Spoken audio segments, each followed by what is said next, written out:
आइए आप लोग के बीच में चलेंगे। वहाँ बहुत सुंदर गायिका बबीता सागर जी भी उपस्थित हो गए हैं। उनके लिए भी एक बार जोरदार ताली बजा दीजिए सब लोग। तो चलेंगे भजन की तरफ, और भजन में हम यही कहना चाहेंगे कि अच्छा लगे तो थोड़ा थोड़ा सब लोग ताली बजाते रहें।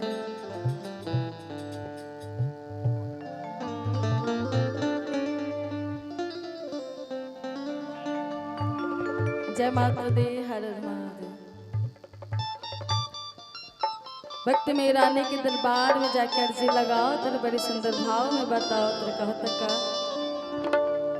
कि देवलोक से चलले चढ़ के आद बघवा साबारी मालहोरिया रे, कि देवलोक से चलले चढ़ के कि बघवा साबारी मालहोरिया रे, मालहोरिया रे, अवतारी जगह के दुआरी मालहोरिया रे, अवतारी जगह के दुआरी। देवलोक से चलने चल के बघवा साबारी मालहोरिया रे,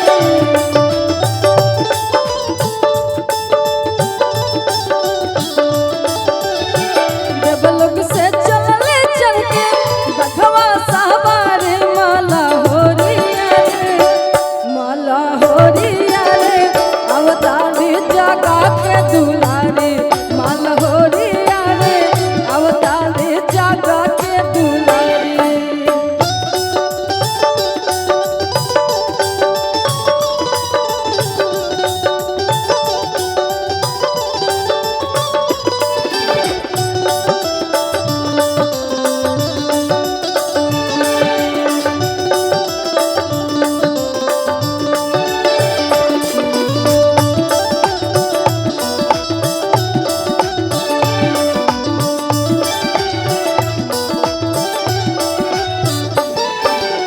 भक्त में रानी के दरबार में जाकर अर्जी लगाओ, तेरे बड़ी सुंदर भाव में बताओ, तेरे कहत का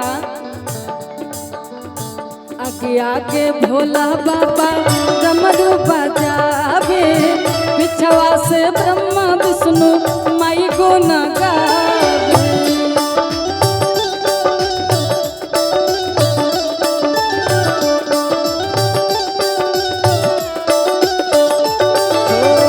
आगे आगे भोला बाबा डमरू बजावे, पिछवा से ब्रह्मा विष्णु माई गुण गावे।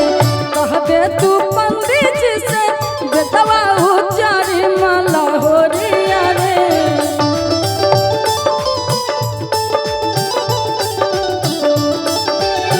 कह दे तू पंडित जी से बेटवा उचारी मालहोरिया रे, कि कह दे तू पंडित जी से